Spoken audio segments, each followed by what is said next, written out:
You ask Tiger to calculate. This deals with linear inequalities with one unknown.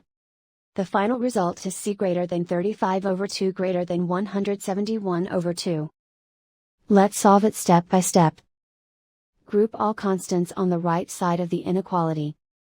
Add 330 to both sides.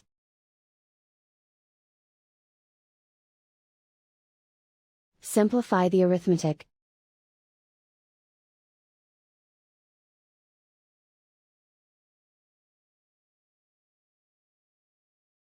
Isolate the c.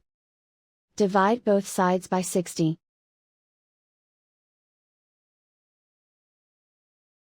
Simplify the fraction.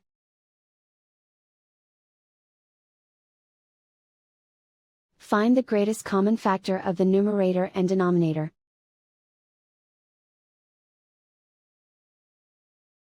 Factor out and cancel the greatest common factor.